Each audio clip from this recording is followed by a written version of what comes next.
I found messages on my husband's phone where he called me a temporary option until he met someone better. I didn't start a fight. Instead, I quietly opened my own bank account and began to plan. 6 months later, when he came home, the apartment was empty, and on the table lay, I'm glad you're here with me. Please listen to my story till the end and let me know which city you're listening from. That way I can see how far my story has traveled. I had been married to Robert for 23 years when I found the messages. 23 years of building a life together, of compromise and routine, of believing we were solid. We weren't wealthy, but we were comfortable. A 3-bedroom house in suburban Ohio, 2 cars paid off, a retirement account that looked decent enough. I worked as an office manager at a dental practice. Robert was a sales director at a mid-sized manufacturing company. We were, I thought, ordinary, stable, safe. Our marriage had settled into that quiet, middle-aged rhythm where passion becomes companionship, where Saturday mornings mean coffee on the porch and crossword puzzles, where you stop really looking at each other because you assume you already know everything there is to know. Robert traveled for work maybe once a month. I never questioned it. Why would I? We'd built trust over 2 decades. The first signal came on a Tuesday evening in March. Robert came home from a 3-day conference in Atlanta, and when I hugged him, I smelled perfume. Not mine. Something floral and young like jasmine or gardenia. When I mentioned it, he laughed it off, said the hotel used scented laundry detergent. I accepted that. Why wouldn't I? The second signal was his phone. Robert had always been casual about it, leaving it on the kitchen counter, the nightstand, wherever. But suddenly, in April, it was always in his pocket, always face down. He started taking calls in the garage or the backyard. Just work stuff, he'd say, waving his hand dismissively. Boring logistics. The third signal was his sudden interest in his appearance. Robert had let himself go comfortably over the years. A soft belly, thinning hair he didn't bother styling, old polo shirts he'd worn for years. But that spring, he joined a gym. He bought new clothes, fitted shirts, dark jeans that actually looked good on him. He started using cologne. When I complimented him, asked if something special was happening at work, he shrugged. "Just taking care of myself," he said. "Isn't that what you've been telling me to do?" He was right. I had. So I swallowed my unease. The fourth signal came in May. We were having dinner, leftover lasagna, nothing special, and I mentioned our anniversary was coming up in August. 24 years, I said, smiling. Should we plan something? Maybe that trip to Charleston we've talked about? Robert looked at me blankly, as if I'd suggested we fly to Mars. Then he recovered. "Yeah, sure," he said flatly.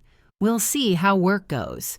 We'll see how work goes, as if our anniversary was a scheduling inconvenience. That's when the doubt started eating at me. Not panic, not yet, just this low-frequency hum of wrongness that I couldn't ignore. Late at night, lying beside him while he scrolled through his phone, I'd wonder, was I being paranoid, insecure? I was 60 years old. My hair was more gray than brown now. My body had thickened and softened in ways that no amount of exercise seemed to reverse. Was I just afraid of getting old, of being replaced by time itself? But then came June 14th, a Saturday. Robert said he was playing golf with his buddy Jim. He left at 9 in the morning, and I settled into my weekend routine. Laundry, grocery shopping, cleaning. Around 2 in the afternoon, I was folding towels in our bedroom when I saw his iPad on the nightstand. He'd forgotten it, and it was unlocked. I didn't plan to look. I'm not someone who snoops, but his messages were right there on the screen, and one name caught my eye, Lauren. I didn't know any Lauren. Curiosity won. I tapped the message thread. What I saw made my hand start shaking. "Can't wait to see you tonight, baby. Wear that red dress I bought you." She suspects nothing. Still the same boring routine. Dinner at 6, TV by 8, asleep by 10. You asked when I'm leaving her? Soon, I promise. Just need to figure out the financial exit strategy. And then, the message that made my blood turn to ice. She's just a temporary option until I can be with you permanently. Trust me, Lauren, you're my future. She's just comfortable furniture I'm not quite ready to throw out. Comfortable furniture. Temporary option. I sat down on the bed, still holding the towel I'd been folding, and stared at those words until they blurred. My heart was pounding so hard I could hear it in my ears. 23 years, 2 decades of my life, of cooking his meals and washing his clothes and supporting his career and believing we were building something together. And I was just comfortable furniture, a temporary option. I didn't scream. I didn't cry. I didn't throw the iPad across the room, though part of me wanted to. Instead, I carefully placed it back on the nightstand, exactly where I'd found it. Then I walked downstairs, sat at the kitchen table, and stared at nothing. What do you do when you discover your entire life is a lie? I sat at that kitchen table for 3 hours. Robert came home around 5:30, cheerful and sunburned, smelling like beer and grass. "Great game," he announced, kissing the top of my head like nothing in the world had changed. "What's for dinner?" "Chickens in the oven," I heard myself say. My voice sounded normal, steady. How was that possible when everything inside me was screaming? We ate dinner. We watched a crime show on TV. We went to bed. He fell asleep within minutes, snoring softly while I lay awake in the dark, staring at the ceiling, my mind racing. Comfortable furniture, temporary option. The shock was wearing off, replaced by something colder. Fear. Not the sharp kind that makes you gasp, but the slow, creeping kind that settles in your bones. I was 60 years old. I'd spent 23 years investing in this marriage instead of my career. I'd turned down promotions because they'd require evening hours, and Robert didn't like eating dinner alone. I'd stayed at the dental office, comfortable and safe, making $52,000 a year because it was stable and convenient for our life together. Our life together? What a joke. I started calculating in my head. The house was in both our names. We'd bought it 15 years ago, still had about $80,000 left on the mortgage. The retirement accounts. Robert's was substantial, maybe $400,000. Mine was barely $100,000. We had a joint checking account and a savings account with about $30,000 in it. If Robert left me, what would I get? Ohio was an equitable distribution state, not community property. That meant the judge would decide what was fair, not necessarily equal. And Robert made almost twice what I made. He'd hired lawyers before for contract disputes at work. He knew people. He'd be strategic. And who was this Lauren? How long had this been going on? Was she young? Successful?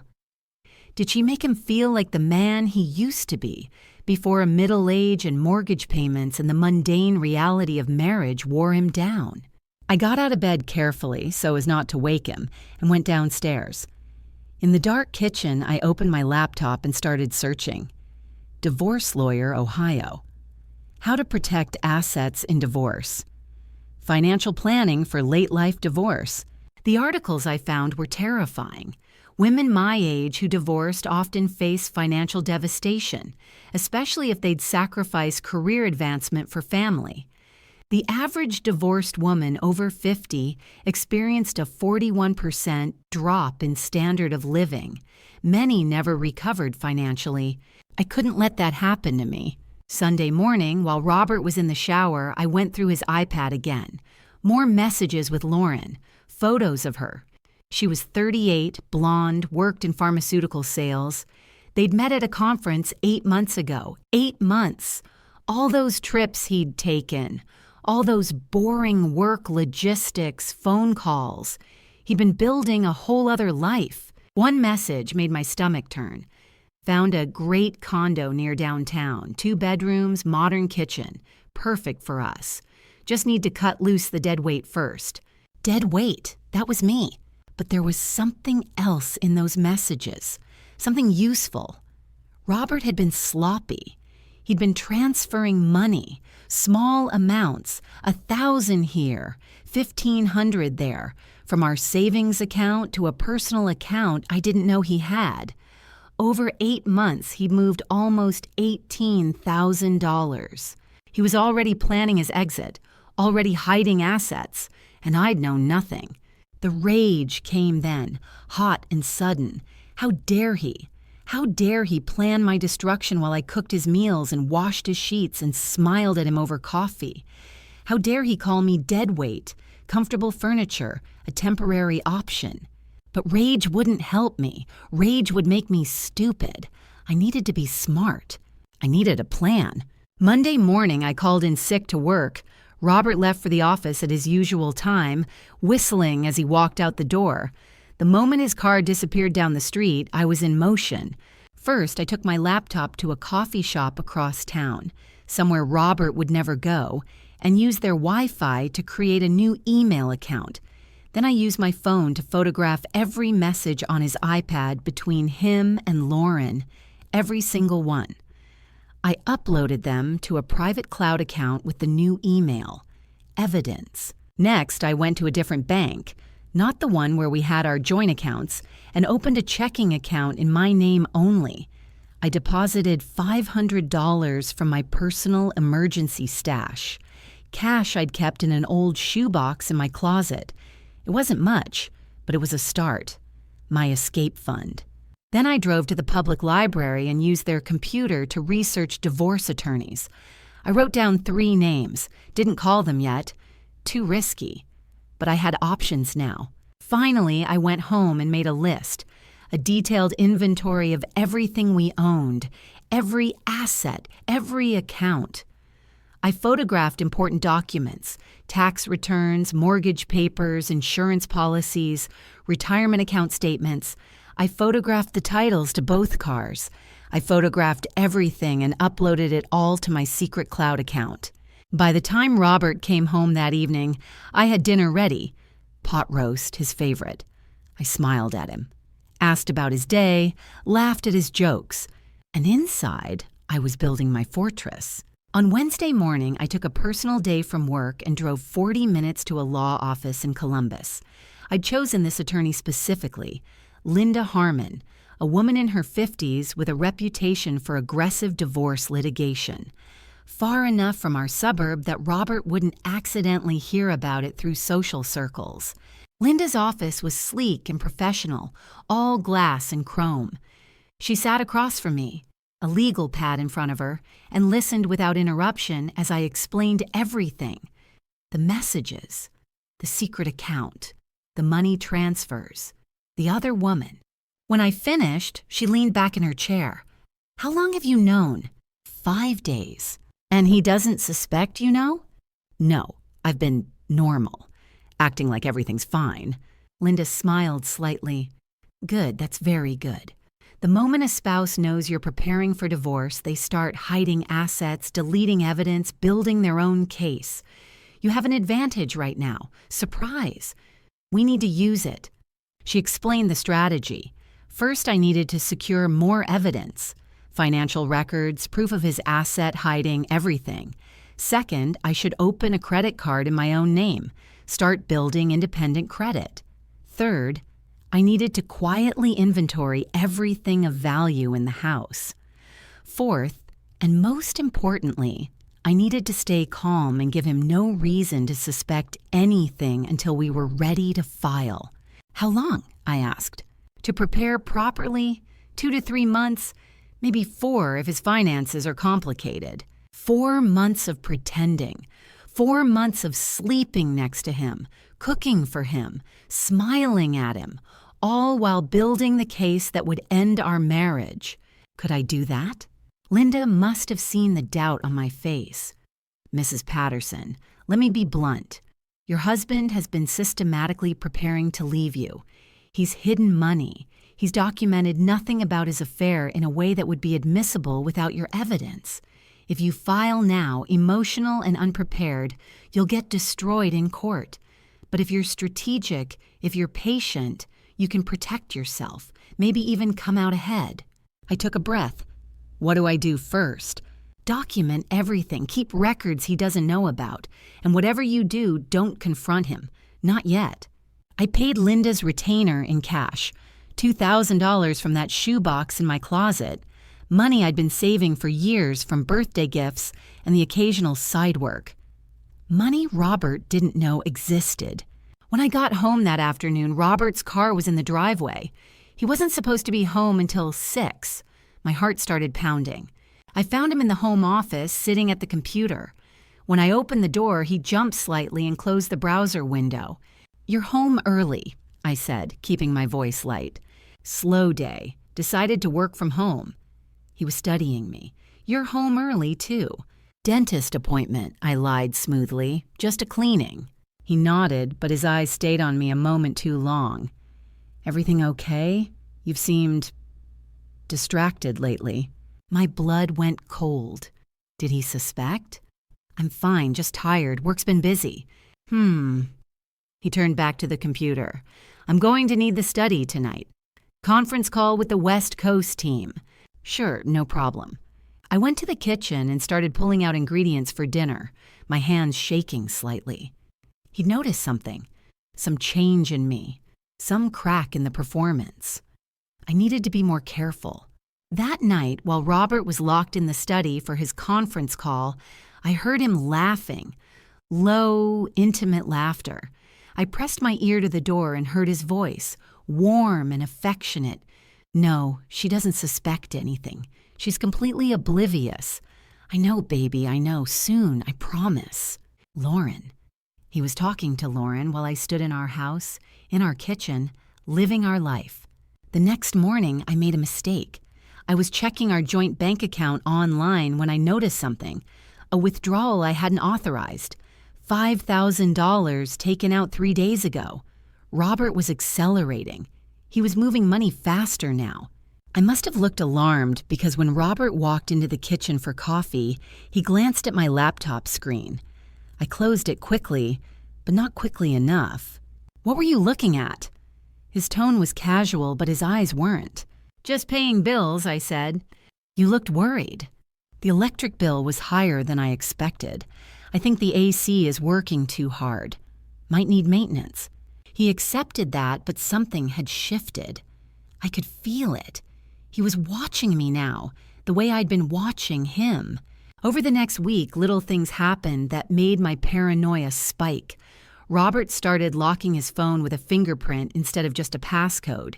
He moved his iPad to his car, said he needed it for work presentations. He started asking me questions about my day in more detail, where I'd been, who I'd talked to. And then, on a Friday evening, everything came to a head. I was in the bedroom, putting away laundry, when I found something in Robert's jacket pocket. A receipt from a jewelry store for a diamond necklace, purchased 2 weeks ago, $3,200. I'd never received a diamond necklace. I stood there, holding that receipt, and something inside me snapped. This wasn't just about him leaving anymore. This was about him actively dismantling our life, spending our money on another woman, all while I played the oblivious wife. I took a photo of the receipt and added it to my evidence file. That night at dinner, Robert was fidgety, distracted. He barely touched his food. "You okay?" I asked. He looked up at me, and for a moment I saw something in his eyes. Guilt? Fear? "I need to talk to you about something," he said. My heart stopped. This was it. He was going to tell me. He was going to end it on his terms before I was ready. "What is it?" I kept my voice steady. He hesitated, then shook his head. "Never mind work stuff. I'll handle it." But I knew he was preparing to leave, and I was running out of time. On Monday morning, I did something I'd never done in 23 years of marriage. I lied to Robert about taking a sick day, then went to the bank and withdrew $15,000 from our joint savings account. Not all of it. That would be too obvious. Just enough to matter. I deposited it into my secret account at the other bank. My hands were shaking as I filled out the deposit slip. This was real now. This was the first concrete step toward destroying my marriage, or saving myself, depending on how you looked at it. That afternoon, I met with Linda again. She'd drawn up a draft of the divorce petition, seeing it in black and white. Petitioner, Margaret Ann Patterson, respondent Robert James Patterson, made everything feel brutally final. "We file this and it's done," Linda said. "No going back. He'll be served within 72 hours. Are you ready?" Was I? I thought about that diamond necklace receipt, about Lauren's face in those photos, about being called comfortable furniture. "I'm ready." "Then sign here." I signed my name. 23 years of marriage, ending with a signature on a legal document. Linda would file it on Wednesday morning. Robert would be served at work on Thursday. By Thursday evening, my life as I knew it would be over. I went home and cooked dinner. Spaghetti carbonara, something Robert loved. We ate in front of the TV, watching the news. He seemed relaxed, unsuspecting. I wondered if Lauren was texting him, if he was planning their future while sitting 3 feet away from me. Tuesday night, I couldn't sleep. I kept thinking about what would happen on Thursday. The shock on Robert's face when he was served. The anger, the accusations. Would he try to hurt me? Robert had never been violent, but then again, I'd never threatened everything he wanted before. Wednesday morning came. Linda filed the petition at 9 a.m. and sent me a text. "Done. Server will deliver tomorrow between 2-4 p.m. I was at work when my phone rang. Robert. My stomach dropped. "Hey," I answered, trying to sound normal. "Did you withdraw money from our savings?" His voice was tight. "Shit," he'd checked the account. "Yes," I said calmly. "I paid the property tax it was due." $15,000. Property tax is $3,200. I'd miscalculated. The property tax excuse didn't work. I also paid the homeowner's insurance for the year and put some aside for the roof repair you said we needed. Silence. Then, "You should have told me." "It's our money, Robert. I didn't realize I needed permission to pay our bills." More silence. "I'm coming home early. We need to talk." He hung up.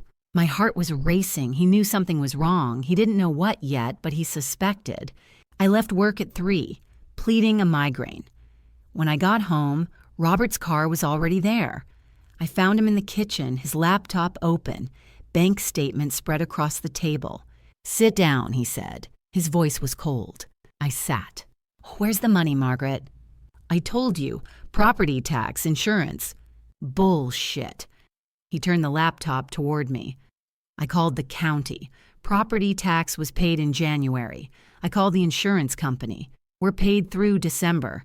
So where's the $15,000? I met his eyes. I put it in a separate account.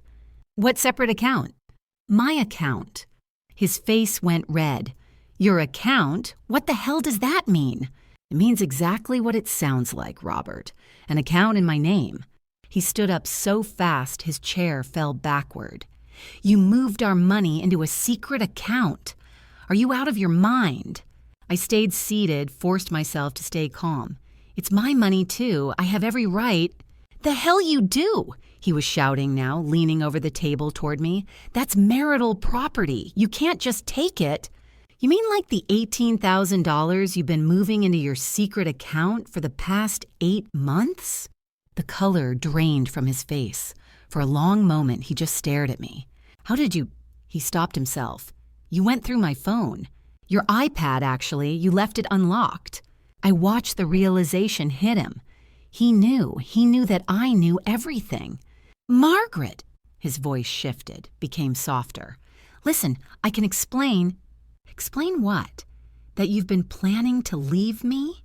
That you're having an affair with a pharmaceutical sales rep named Lauren? That I'm just comfortable furniture and a temporary option until you're ready to throw me out?" He took a step back, his mouth opening and closing like a fish. You read my private messages, and you betrayed 23 years of marriage, so I guess we're both guilty of something. Robert's face hardened. You have no idea what you're doing if you think you can just steal money and... I'm not stealing anything. I'm protecting myself because clearly you've been doing the same thing. I want that money back, now. No. Margaret, I'm warning you. Warning me of what exactly? What are you going to do, Robert? Divorce me? I smiled coldly. Too late. His face went pale. What does that mean? I stood up, gathered my purse. It means you're going to be served with papers tomorrow, at your office, around 3 p.m. I'd suggest clearing your afternoon calendar. For a moment, he looked genuinely shocked. Then rage took over. You bitch, you sneaky, vindictive bitch. Comfortable furniture fights back, apparently. He grabbed my arm as I tried to walk past him. Not hard enough to hurt, but hard enough to stop me. You're making a huge mistake. You walk out of this marriage and you'll get nothing. I'll make sure of it. I pulled my arm free. I have evidence of your affair. I have evidence of you hiding assets. I have a very good lawyer. So unless you want your colleagues, your clients, and everyone at your country club to know you're a cheating liar, I suggest you let your lawyer talk to my lawyer and work this out civilly. You wouldn't dare. Try me. We stood there, facing each other across our kitchen. The kitchen where we'd had 1,000 ordinary mornings, where we'd laughed and argued and lived an entire life together. All of it ash now. Robert's phone buzzed. He glanced at it automatically, and I saw the name on the screen. Lauren. You should probably warn her, I said quietly. Tell her the dead weight is fighting back. Tell her your easy exit strategy just got very complicated. I walked out of the kitchen, went upstairs, and locked myself in the guest bedroom. My whole body was shaking. I'd done it. I'd confronted him. And now, there was no going back. Around midnight, I heard his car start and drive away. He didn't come back that night. I lay in that guest bed, staring at the ceiling, and let myself cry for the first time since I'd found those messages. Not for Robert, not for the marriage, but for the version of myself who'd believed in him, who'd trusted him, who'd thought she was building something permanent. That version of me was gone now, and I needed to grieve her before I could move forward. Thursday morning, Robert was served at his office. Linda called me at 2:30 to confirm. It's done, she said. How are you holding up? I don't know yet, I admitted. I'd called in sick to work again. 3 days in 1 week. My boss was going to start asking questions soon. But I couldn't face the office. Couldn't pretend everything was normal when my entire life was imploding. Robert didn't come home Thursday night either. I found out later he'd checked into a hotel downtown. Probably with Lauren. The thought should have hurt more than it did. But I was numb. Exhausted. I'd spent months on high alert, months pretending, and now that the bomb had finally detonated, I had nothing left. Friday morning, I forced myself to shower, to eat something, to function like a human being. I was sitting at the kitchen table staring at my coffee when my phone rang. Robert. I almost didn't answer, but curiosity won. What do you want? I want to talk. His voice was different, subdued, almost gentle. Can we meet somewhere? Just the two of us, no lawyers. Every instinct screamed trap. Why? Because we've been married for 23 years, Margaret.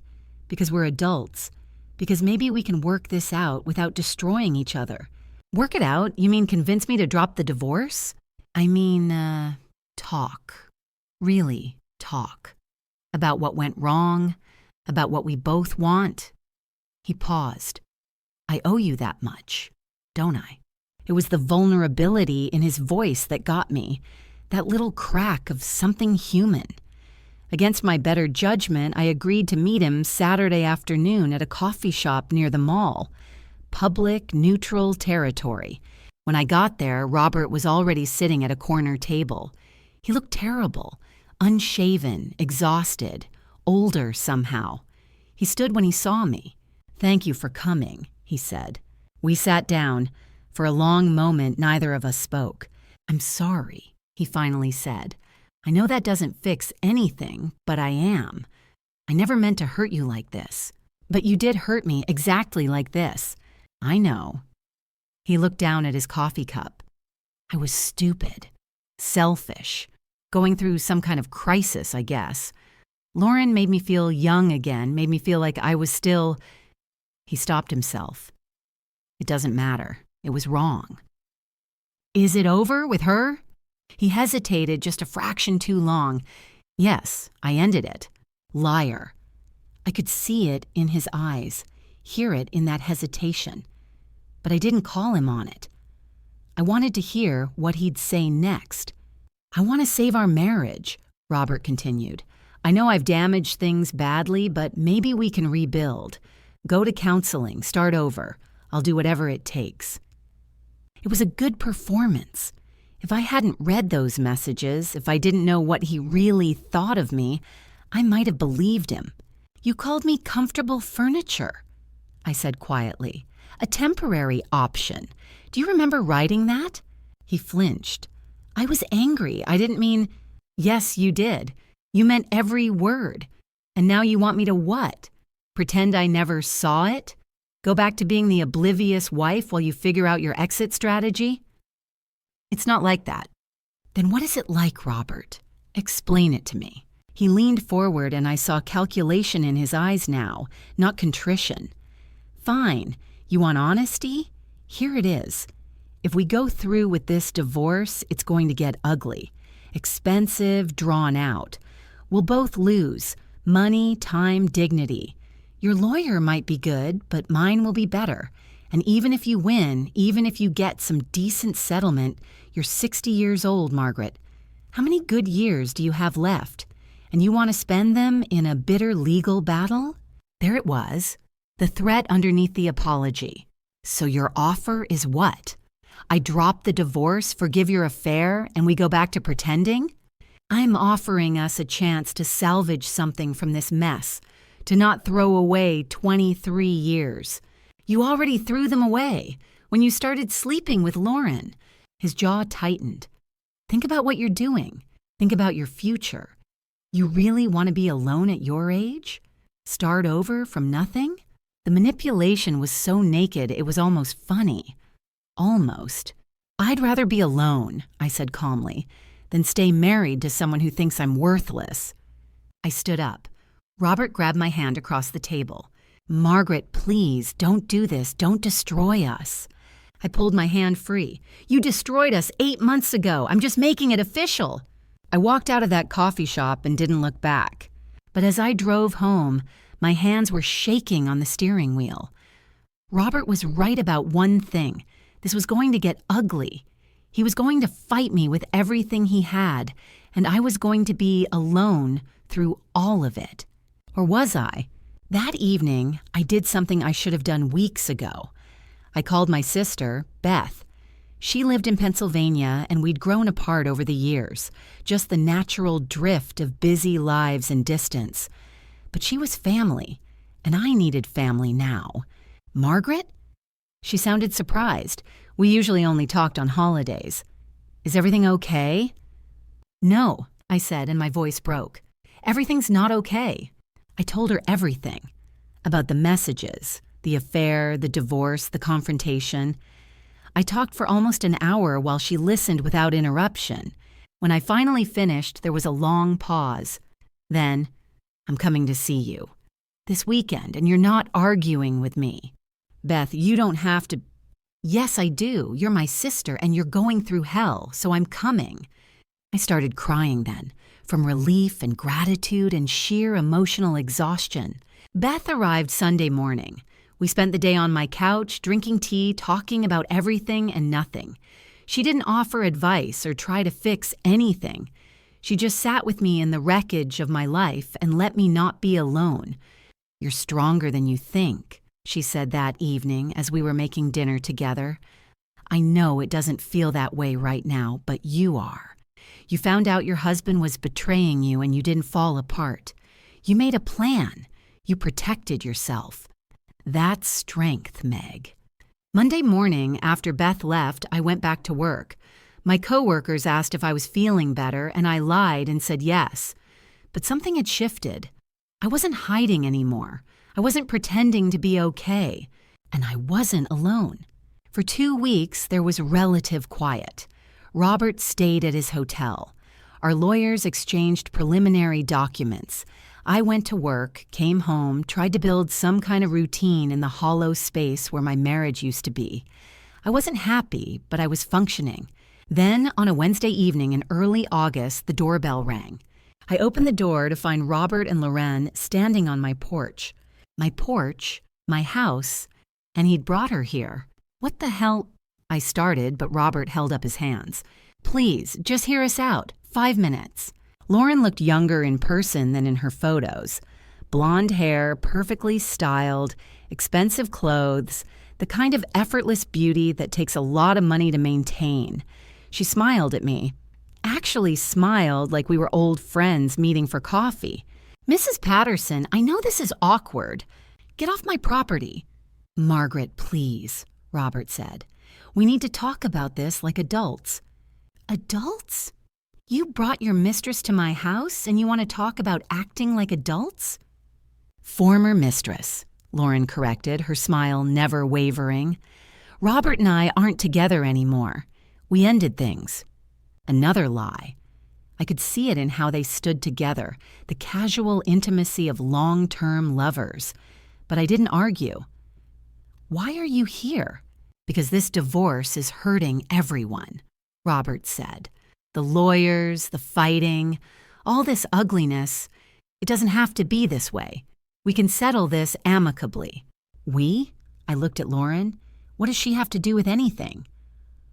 I asked to come, Loren said, still with that serene smile, because I feel partially responsible for this situation, and I want to help make it right. The audacity was breathtaking.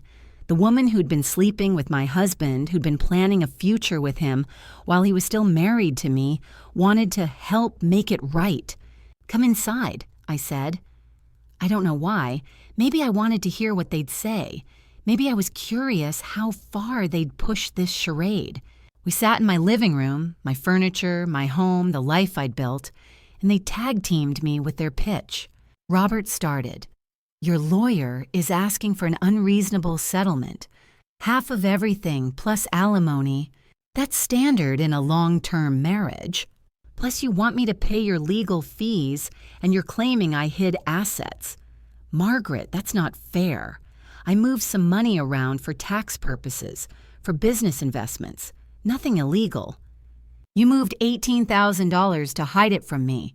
I moved it for legitimate reasons. Loren interrupted smoothly. Mrs. Patterson, I understand you're angry. You have every right to be. But prolonging this divorce is just going to hurt both of you financially. Robert has a generous offer. If you'll just listen. I don't want to hear anything from you. Her smile finally slipped. I'm trying to help. By sleeping with my husband. By helping him plan to leave me. That's your definition of helping? That was a mistake, she said. We both recognize that now, but continuing this bitterness isn't productive for anyone. I turned to Robert. Is that what this is? You brought her here to manipulate me? To play good cop, bad cop, make me think you're being reasonable? I'm trying to avoid a court battle, Robert said, his voice rising. You're being vindictive. You want to punish me financially because I made a mistake. A mistake? An 8-month affair is a mistake? And you're using the legal system as a weapon. You know what my lawyer told me? If we go to trial, the judge might look at you withdrawing $15,000 as dissipation of assets. You could end up with less than you think. There it was, the real threat. Loren leaned forward, her voice soft and reasonable. We're offering you $350,000. Cash, a clean break. No alimony, no drawn-out battle. You get your share, you move on, everyone wins. $350,000. maybe a third of what I was entitled to. That's insulting. Robert's face hardened. That's generous considering you have no proof I was hiding anything. I have messages. I have bank records. You have messages you obtained by violating my privacy. My lawyer says they might not even be admissible. And those bank transfers? Legitimate business expenses. You have nothing solid, Margaret. Nothing that will hold up in court. I looked between them, Robert with his barely controlled anger, Lauren with her fake concern, and suddenly I understood. They were scared. They'd come here together, put on this show, because they thought I might actually win. They thought I had power, and that meant I did. "Get out," I said quietly. "Margaret." "Get out of my house now before I call the police and tell them you're trespassing." Robert stood up, his face red. "You're making a huge mistake. You could walk away from this with something decent. Instead, you're going to drag this out, spend everything on lawyers, and end up with nothing. Is that really what you want?" "What I want," I said, standing to face him, "is for you to leave. What I want is to never see either of you again. What I want is every penny I'm entitled to, because I earned it. 23 years of cooking your meals and supporting your career and believing your lies. I earned it. So no, I'm not taking your insulting offer. See you in court." Lauren stood as well, and for the first time I saw real anger in her face. The mask was slipping. "You're being a fool. Robert's offer is more than fair." "Fair? You think anything about this is fair? You want fair? Here's fair. Robert loses half his retirement, pays me alimony, and spends the next year in legal hell. That's fair." "You bitter old bitch," Lauren hissed. There it was, the real her. "Get out," I repeated. Robert grabbed Lauren's arm and pulled her toward the door. But before he left, he turned back to me. "You're going to regret this. I promise you, Margaret. You're going to regret declaring war on me." "I didn't declare war," I said. "You did, 8 months ago. I'm just finally fighting back." They left. I locked the door behind them, leaning against it as I heard Robert's car drive away. My hands were shaking. My heart was pounding. They'd tried to intimidate me, manipulate me, scare me into accepting less than I deserved. And it had almost worked. For a moment, listening to them, I'd felt small and powerless and afraid. But I wasn't powerless. I had evidence. I had a good lawyer. I had the truth. And I had something they didn't. Nothing left to lose. I called Linda immediately and told her what had happened. "They came to your house?" She sounded furious. "With his mistress? That's harassment. That's actually helpful for our case. It shows consciousness of guilt. He wouldn't be trying this hard to settle if he thought he could win in court." "So we keep fighting?" "We keep fighting, and Margaret, you did exactly the right thing. Don't let them scare you." After I hung up, I poured myself a glass of wine and sat in my living room, the room where Robert and Lauren had just tried to break me, and felt something unexpected. Not fear, not doubt. Rage, pure, clean, clarifying rage. They thought I would fold. They thought I was weak. They were wrong. The mediation was scheduled for mid-September, 3 months after I'd found those messages. Both sides were required to attend before the case could go to trial. Linda had warned me it would be unpleasant. Robert, Lauren would probably be there too, and our lawyers would try to force a settlement. "But here's what you need to understand," Linda said the day before. "Mediation isn't about fairness. It's about who can hold their nerve longer. If you stay calm, if you don't show fear, if you refuse to budge on what you deserve, they'll fold." Robert's lawyer knows his case is weak. He's counting on you being too intimidated to fight.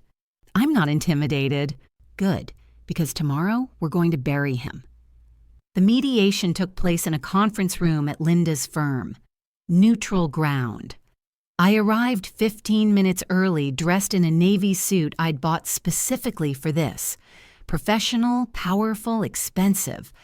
I wanted Robert to see that I wasn't the woman he'd left behind. I wasn't comfortable furniture anymore.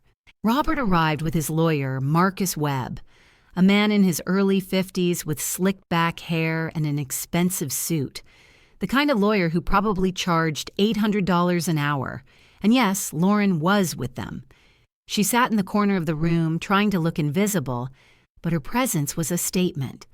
I'm his future, and you're the past. The mediator, a tired-looking woman named Susan Chen, explained the ground rules. Each side would present their position, then we'd negotiate. The goal was to reach a settlement both parties could accept.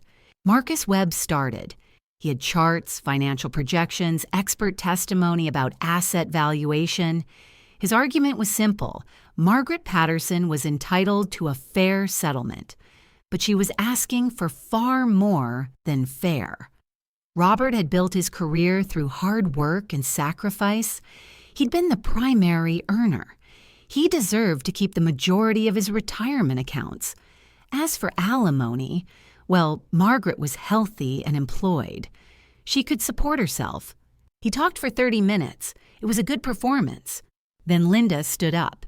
My client, she began, was married to Mr. Patterson for 23 years.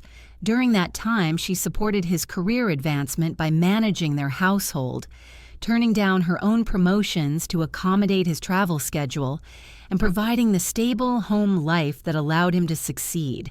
She's entitled to half of all marital assets, including his retirement accounts, which grew substantially during the marriage, due in part to her support.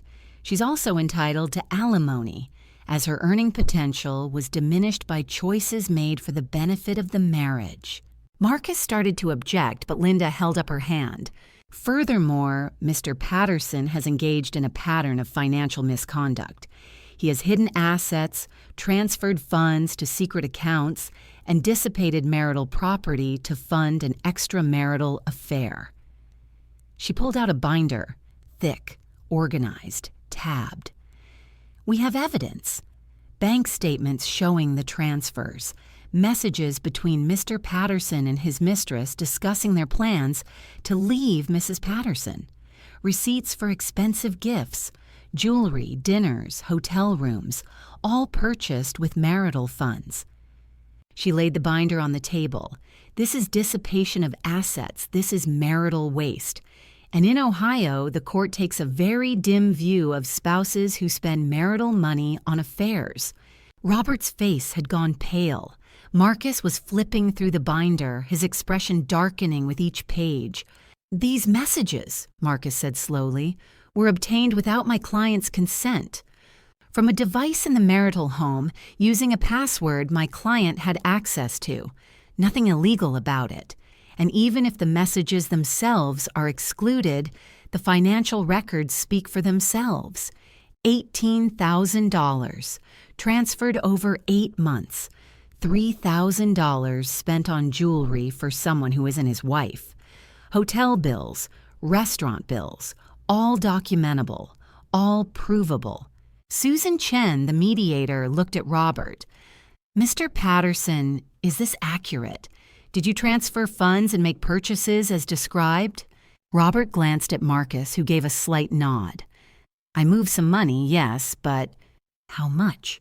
Maybe $15,000, $16,000, $18,437, Linda said. To be exact. And the jewelry? Susan asked. The $3,000 necklace? Robert's jaw tightened. I bought a gift. For whom? Silence. Robert looked at Lauren, who was staring at her hands. For whom, Mr. Patterson? For a friend, he said finally. A friend named Lauren Cassidy? Linda opened another section of the binder. Your mistress, who is sitting in this room right now. Marcus stood up. This is harassment. This is evidence, Linda said calmly. Evidence that your client spent tens of thousands of marital dollars on an affair while planning to divorce my client and leave her with as little as possible. Evidence that he hid assets, created secret accounts, and lied repeatedly about his intentions. evidence that will play very well in front of a judge.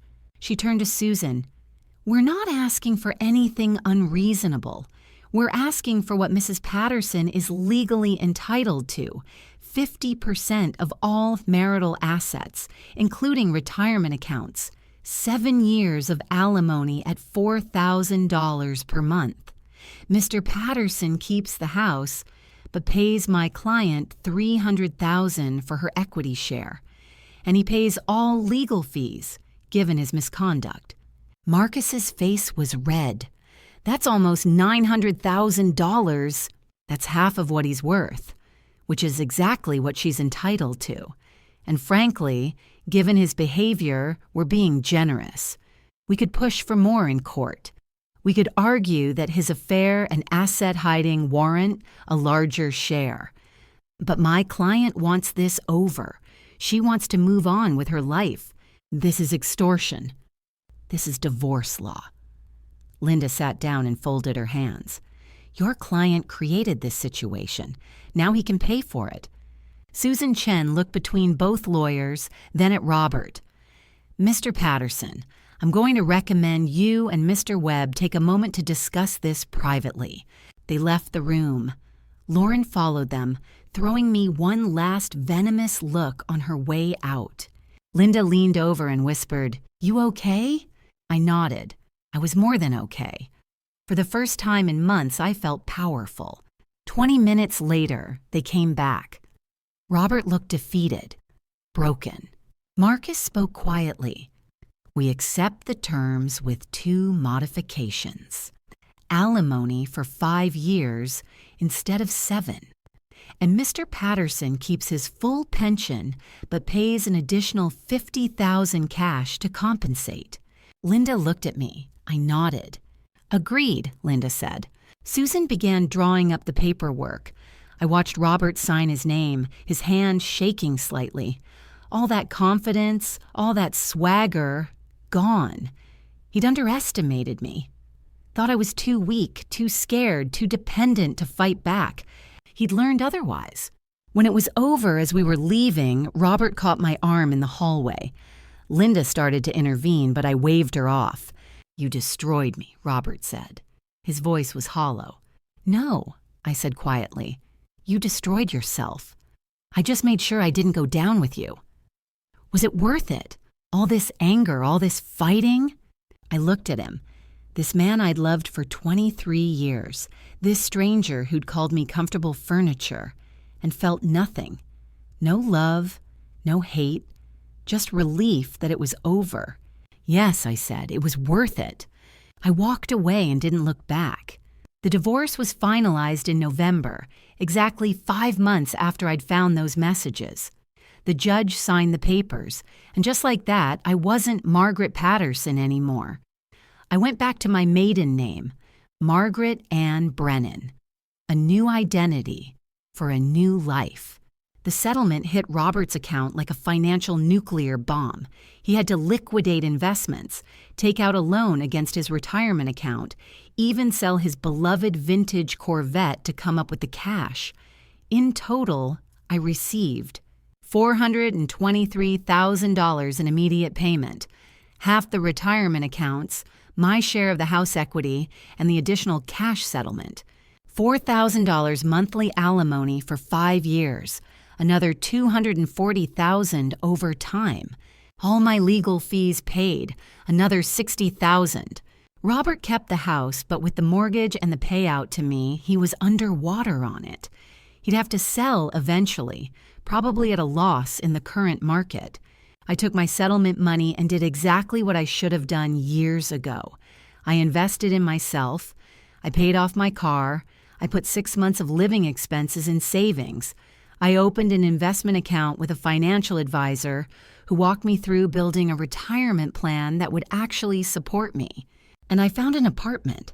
Nothing fancy, a 2-bedroom in a nice complex with a gym and a pool, close to my work, but it was mine. My name on the lease, my furniture, my space. No ghosts, no memories of Robert in every room. The first night in my new apartment, I ordered Chinese takeout, opened a bottle of wine, and sat on my new couch in my new living room, looking out at a view that was entirely mine. I should have felt lonely, empty. Instead, I felt light, free, like I'd been carrying something heavy for years and had finally set it down. At work, I started accepting new responsibilities. I'd spent 23 years turning down opportunities because they weren't convenient for Robert's schedule. Not anymore. When my boss offered me a promotion, assistant practice manager, $15,000 more a year, some evening hours, I took it without hesitation. My coworkers noticed the change in me. "You seem different," my friend Carol said one day over lunch. "Happier, more confident." "I'm divorced," I said. "And that makes you happy?" "No, being free makes me happy." I reconnected with old friends I'd lost touch with over the years, joined a book club, started taking yoga classes. Small things, but they added up. I was building a life that was mine, not ours, not defined by someone else's needs or schedule or betrayals. Meanwhile, Robert's life was falling apart. I heard through mutual acquaintances that he and Lauren had moved in together immediately after the divorce was finalized. They rented a condo downtown, nowhere near as nice as the house he'd had to give up. The honeymoon period lasted about 6 weeks. Turns out, Lauren had expensive tastes, the kind of tastes that required the income Robert used to have before he paid out almost $700,000 in the divorce settlement.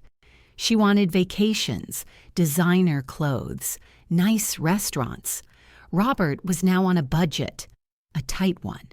Their arguments were legendary, according to Carol, who knew someone who knew Lauren's coworker, screaming matches about money, about Robert's ex-wife, me, who'd ruined everything, about how their life together was supposed to be glamorous and exciting, not this cramped condo and penny-pinching existence. Robert's job performance suffered. His boss noticed. There was talk of him being passed over for a promotion he'd been counting on, the promotion that was supposed to fund his new life with Lauren. In March, 6 months after our divorce was finalized, I ran into them at the grocery store. Pure coincidence. I was buying vegetables, they were in the frozen food aisle, arguing in tense whispers about whether they could afford the name-brand pizza. Lauren saw me first. Her face went tight with rage. Robert turned, and for a moment our eyes met. He looked old, tired, defeated. The weight of financial stress and a toxic relationship was written all over his face. I could have gloated, could have said something cutting. Instead, I just smiled politely and walked past them to the checkout. "Was that her?" I heard Lauren hiss behind me. "God, she looks so smug." "Shut up, Lauren," Robert snapped. "Just shut up!" I paid for my groceries and left. In my car, I sat for a moment processing what I'd just seen. The man who'd called me comfortable furniture, who'd planned to discard me for a younger, prettier model, was now trapped in a relationship even more miserable than our marriage had been. The woman who'd helped destroy my life was discovering that the prize she'd won wasn't worth the fight. I didn't feel sorry for them. I didn't feel vindicated exactly. I just felt done. They were no longer my problem, no longer my pain. They were two people I used to know, living a life I'd escaped from. I drove home to my apartment, my sanctuary, and never thought about them again. The best revenge I'd discovered wasn't destroying them. It was building something better without them. By the following spring, a year after I'd found those messages, my life had transformed in ways I'd never imagined possible. The promotion at work had led to another one. I was now the practice manager, making $78,000 a year, more than I'd ever earned in my life. My boss, Dr. Chen, had taken me aside one day and told me she'd noticed my work ethic had intensified after my divorce. "You're not just showing up anymore," she said. "You're building something. I respect that." I'd taken a financial planning course at the community college, learned about investment strategies, retirement accounts, real estate. Things I should have understood decades ago but had let Robert handle. My settlement money was growing. At this rate, I'd be able to retire comfortably at 67, maybe even 65 if I was smart. I'd started dating. Nothing serious. A few dinners with a nice man I'd met at the book club, some coffee dates with a divorced accountant Carol had set me up with. I wasn't looking for marriage again, maybe ever. But it felt good to be wanted, to be taken to dinner, to have someone listen when I talked instead of scrolling through their phone. My apartment had become a refuge I loved. I decorated it exactly how I wanted. Bright colors, plants everywhere, art on the walls that Robert would have hated. My sister Beth visited regularly. My nieces came for weekends. I hosted dinner parties with friends from work and yoga class.